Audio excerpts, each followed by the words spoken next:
ইন্না লিল্লাহি ওয়া ইন্না ইলাইহি রাজিউন। শেখ হাসিনা পুত্র সজীব ওয়াজেদ জয় গতকাল রাত ৩টা ৩০ মিনিটের সময় মারা গেছেন।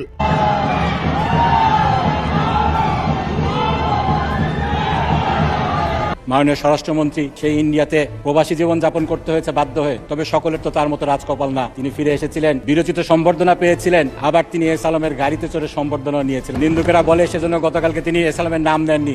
যার নুন খেতে হয় তার তো কিছু গুণ খেতে হয়। যাক, সেদিকে যাচ্ছে না মাননীয় স্পিকার। স্বরাষ্ট্রমন্ত্রী, আপনি যদি দমন না করেন, জাতি প্রস্তুত হচ্ছে আপনাকে যে কোনো দিন দমন করার জন্য বেরিয়ে আসবে। তাহলে হাসিনা যে কথা বলছে, সালাউদ্দিনকে আমি কখন গুম করলাম? সালাউদ্দিনকে দোতলা বাড়িতে রাখলাম, সালাউদ্দিনকে দোতলা বাড়িতে। এটা শাহরিয়ার কবির আমি বলতেছি না, শেখ হাসিনা বলতেছে। তাহলে সালাউদ্দিন সাহেব কিভাবে গুম হলেন? আসসালামু আলাইকুম দর্শক, নতুন একটা নিউজে আপনাদের সবাইকে স্বাগতম।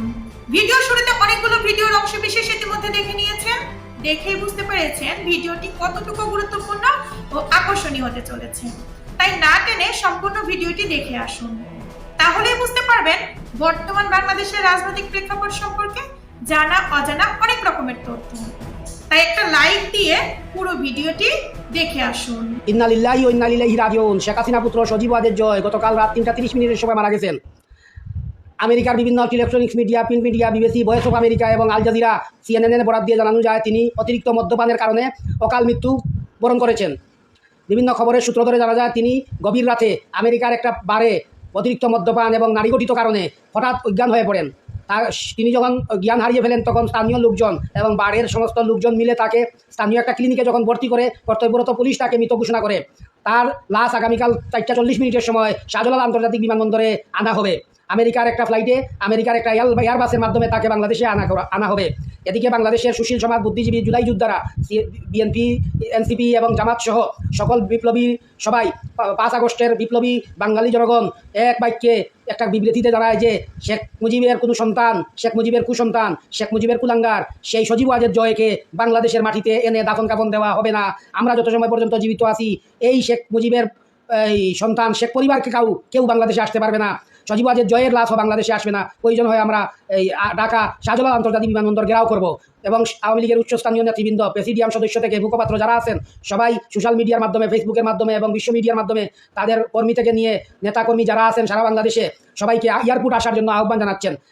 সজীব ওয়াজেদ জয়ের লাশকে তখন গ্রহণ করার জন্য সবাইকে তারা উদারত আহ্বান জানান। এবং জয় বাংলার যারা শক্তিশালী আছেন, জয় বাংলার দ্বারক বাহক যারা আছেন, শেখ মুজিবকে যারা ভালোবাসেন, শেখ হাসিনাকে যারা ভালোবাসেন, তারা সবাই যেন কাফন পরে এয়ারপোর্টের দিকে আসেন। এদিকে এই খবর শোনা মাত্র বাংলাদেশে একটা যুদ্ধের ভাব শুরু হয়ে গেছে, হয়তো গৃহযুদ্ধ লেগে যেতে পারে। এনসিপি, জামাত, বিএনপি সহ ৫ আগস্টের সেই যোদ্ধারা, সেই বিপ্লবীরা ঘোষণা দিয়েছেন এয়ারপোর্টের দ্বারে পাশে যদি কোনো আওয়ামী লীগকে দেখা হয় তাহলে সাথে সাথে সেই জায়গায় কবর রচনা করে দেওয়া হবে। আমরা আগামীকালকে থেকেই, আজকে রাত্রে থেকেই এয়ারপোর্টে আমরা অবস্থান নেব, রাত্রে থেকেই এয়ারপোর্ট পাহারা দেবো যেন জয়ের লাশ বাংলাদেশে আনা না হয়। এই খবর শোনা মাত্র দুই পক্ষের মধ্যে টান উত্তেজনা চলতেছে। এদিকে বাংলাদেশ সরকার এয়ারপোর্টে ১৪৪ ধারা জারি করেছে।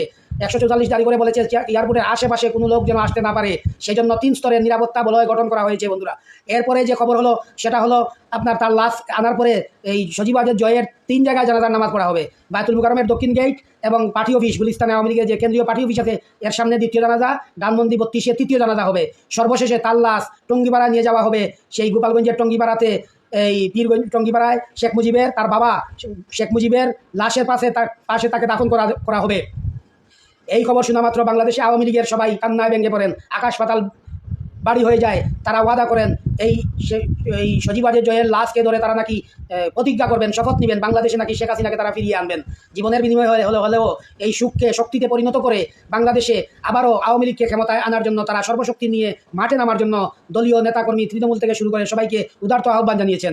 এদিকে বায়তুল মুকাররমের ইমাম সাহেব আব্দুল মালিক, খতিব সাহেব আব্দুল মালিক, চরমুনাইর পীর সাহেব, খেলাফতের আমির মামুনুল হক সাহেব সহ বাংলাদেশের সবচেয়ে বড় শীর্ষস্থানীয় উলামায়ে কেরামরা একযুগে ফতোয়া দিয়েছেন যে আলেম সজীব ওয়াজেদ জয়ের নামাজ পড়াবে, জানাজার নামাজ পড়াবে, সে কাফির হয়ে যাবে। তারা ফতোয়া দিয়ে বলেন আমরা যদি এই জানাজাকে প্রতিহত করি তাইলে আমরা সেই শহীদের সওয়াব পাবো, হজের সওয়াব পাবো। তাই তারা কাফনের কাপড় বাতায় বেঁধে আগামীকালকে এয়ারপোর্টে অবস্থান করবেন যেন কেউ এই লাশ বাংলাদেশে আনতে না পারে এবং কোনো আলেম উলামা যেন কেউ যেন তার জানাজার নামাজ পড়তে না পারে, সেজন্য তারা বিশেষ দিকে দৃষ্টি রাখবেন।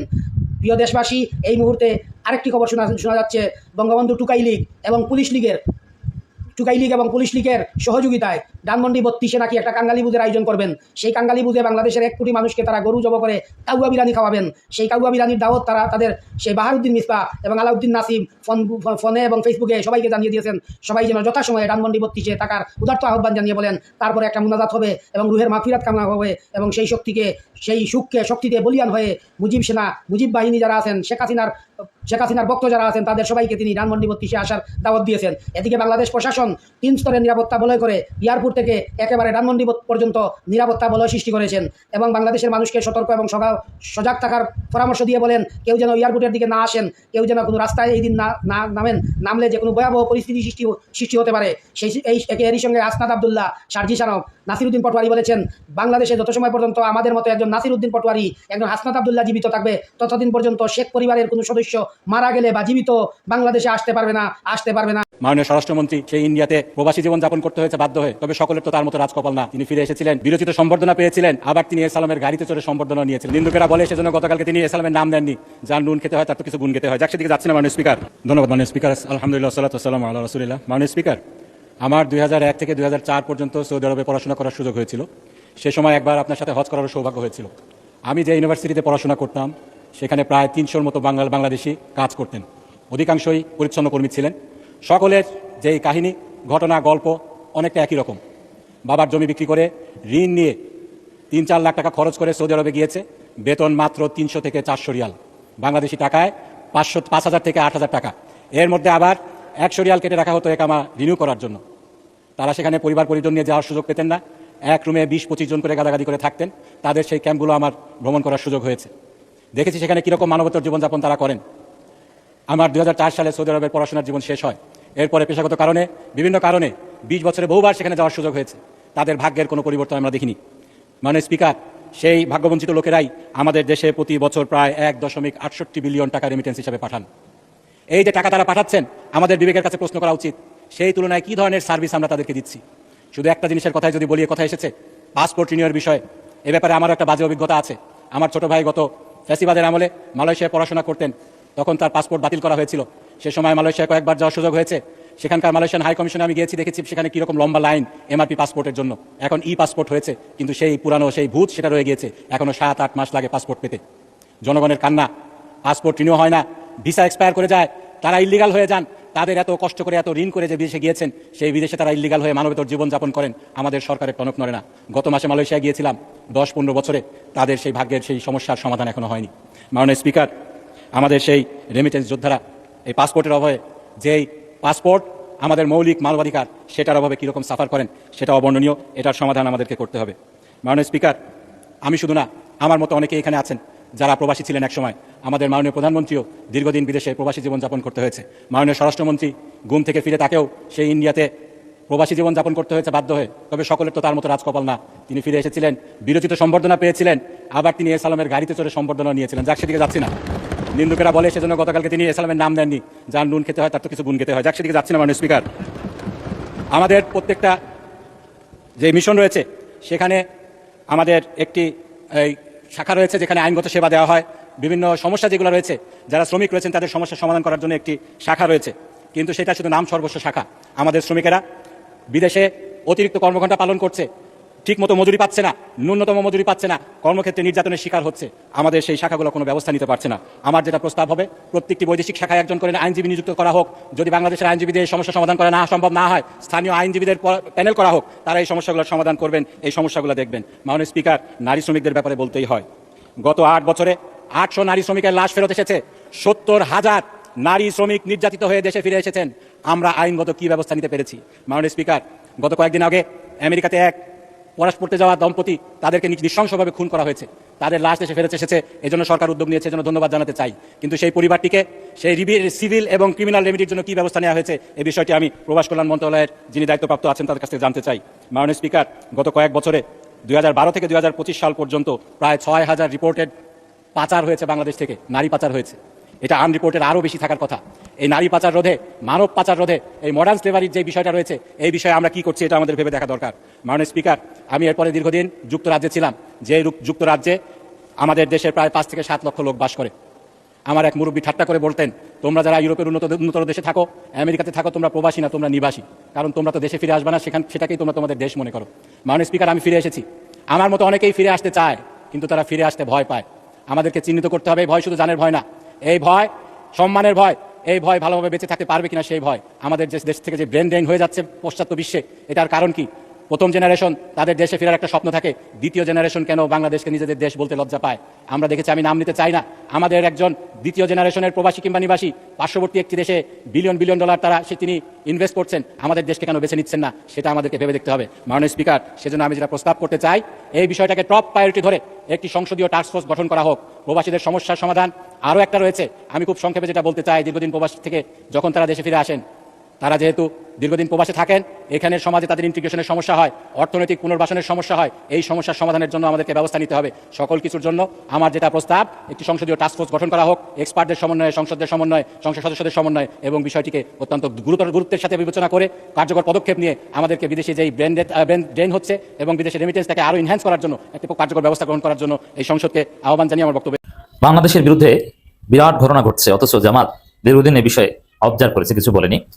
হ্যাঁ, জামাত হয়তো বা বিষয়ে গবেষণা করেছে, সময় নিয়েছে, বিষয়টা ভালোভাবে স্টাডি করেছে, অবশেষে জামাত মুখ খুলেছে। শুধু মুখ খুলেছে তা না, জামাত তার জোটকে সাথে নিয়ে রাজপথে নামার সিদ্ধান্ত নিয়েছে। দর্শক, বাংলাদেশের স্বাধীনতার সার্বভৌমত্ব লঙ্ঘন করে বাংলাদেশের পায়ে পড়ে যুদ্ধ বাঁধাতে চাইছে ভারত, এবং তার অংশ হিসেবে প্রতিনিয়ত উস্কানিমূলক পুশিনের ঘটনা ঘটাচ্ছে ভারত। এমনকি তারা গাইবান্ধার পলাশবাড়ি, বৃহত্তর রংপুর এবং কোনো কোনো অংশ খুলনা, যশোর, এগুলো দখল করার পরিকল্পনা করছে। বিশেষ করে সীমান্তবর্তী সমস্ত জেলাগুলো তারা দখল করার পরিকল্পনা করছে। ভারত মনে করছে যে তাদের যে হিন্দুত্ববাদী রাজনীতি, হিন্দুদের নিরাপত্তার যে কথা তারা বলে, যদিও তারা নিজ দেশে হিন্দুদেরও নির্যাতন করে, এতে বাংলাদেশের একটা অংশ তাদের দখল করা লাগবে। দ্বিজাতি তত্ত্ব নিয়ে এসেছে। এটা সুস্পষ্টভাবে বাংলাদেশের বিরুদ্ধে সামরিক আগ্রাসনের উস্কানি ছাড়া আর কিছুই নাই।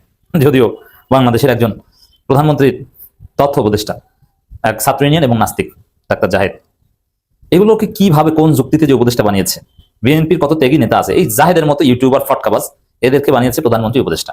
বিএনপির কোনো যোগ্য কাউকে চোখে বাজলো না। এই লোকগুলো সর্বপ্রথম বিএনপি সরকারের সাথে পোল্টি মারবে। এই ডাক্তার জাহেদ এই পছন্দের মতো পোস্ট পজিশন না পেলেই পোল্টি মারে। যেমন এই লোকটা করতো ছাত্র ইউনিয়ন, তারপরে করেছে মাহমুদুর রহমান মান্নার দল, কিন্তু কোথাও পছন্দ মতো বা তার যে লক্ষ্য উদ্দেশ্য স্বপ্ন পূরণ হয়নি। এরপরে আওয়ামী লীগ করেছে, বা আওয়ামী বলয়ের একজন অ্যাক্টিভিস্ট ছিলেন। তারপরে শেষের দিকে এসে আওয়ামী লীগের বিরুদ্ধে অবস্থান নিয়েছে এবং বিএনপির প্রচন্ড সমালোচনা করতেন, তারেক রহমানের সমালোচনা করতেন, তারেক রহমানের দুর্বলতা নিয়ে কথা বলতেন, যে এটা ঠিক হয়নি, এটা পারছে না, অমুক তমুক বলতেন। তারপরে যেভাবে তারেক রহমানের সাথে একটা সম্পর্ক হয়েছে, তারেক রহমানকে চাটা শুরু করেছে। ইউনূসের আমরা প্রথম থেকে ইউনূস সরকারের খুব জোরালো একজন সমর্থক ছিল। হ্যাঁ, ইউনূস এই সেই ভালো, সব ঠিক আছে, ইউনূসই পৃথিবীর সেরা। তারপরে যেই ইউনূস সরকার, তেমন মনে হয় ইউনূস সরকারের কোনো একটা পদ পদবিতে ঢুকতে চেয়েছিল, যেই পারেনি, তারপরে পুরোপুরি বিএনপির গুলো উঠে গেছে, ইউনূস সরকারের বিরুদ্ধে লেগেছে। অবশেষে এই বাটপার জাহেদ, তিনি তার পছন্দের পোস্ট পেয়েছেন, মন্ত্রী হতে পেরেছেন। মানে তারেক রহমান একে কেন মন্ত্রী বানালো? উপদেষ্টা মানে মন্ত্রী, এটা আশ্চর্যজনক।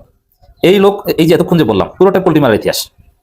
এরপরে দেখবেন যে যদি বিএনপির কোনো পতনের সম্ভাবনা থাকে, আওয়ামী লীগ আসে বা এরকম কোনো সমীকরণ তৈরি হয়, তখন দেখবেন যে সবার আগে ডাক্তার জাহেদ পোল্টি মারবে, বলবে তারেক রহমান ভুল করছেন, তার ভুলের কারণে আজকে এই অবস্থা, আমি তার সাথে নাই।